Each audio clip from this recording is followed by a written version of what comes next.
Hello my dear friend, I M A celebrity বন্ধু রফিক। আমি আপনাদের আমার মনের কথা বলছি। আপনারা হয়তো ভুলে গেছেন সেই ব্রিটিশের কথা। তিতুমিরের বাঁশের কিল্লা দিয়ে যুদ্ধ শুরু হয়েছিল ছাত্রদের। সেই ছাত্র আন্দোলন ব্রিটিশরা হেরে গেছে। তারপর ছাত্র আন্দোলন শুরু হলো 1952 সালে ভাষা আন্দোলনের সময়। তারপরেও বিজয় হলো ছাত্ররা। তারপরে ছাত্র আন্দোলন শুরু হলো 1971 সালে স্বাধীনতা। তবুও পাকিস্তান বিরোধিত হলো, বাংলাদেশ স্বাধীন হলো।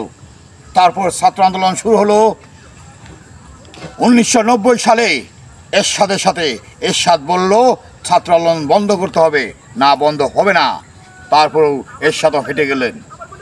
তারপর ছাত্র আন্দোলন শুরু হলো 2024 সালে। ছাত্র আন্দোলন বন্ধ করো, বন্ধ করো, ছাত্রদের বুকে গুলি করো, ছাত্রদের মেরে ফেলো। আওয়ামী লীগ বুঝতে পারল না, তাই আওয়ামী লীগ হেরে গেলেন, আকাশপথে উড়ে গেলেন, পালিয়ে চলে গেলেন। দুপুরের লাঞ্চটাও করতে পারলেন না।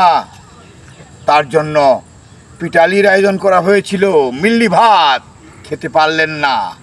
সে এতটাই ভালো মানুষ ছিলেন, বাংলার মানুষকে ভালোবাসার চাইতে সবচেয়ে বেশি ভালোবাসতেন রাজাহাঁসকে। রাজাহাঁস তাকে সোনার ডিম দিবেন, সে সোনার ডিম নিয়ে সুখে থাকবেন। সে রাজাহাঁসও সাথে নিতে পারেনি।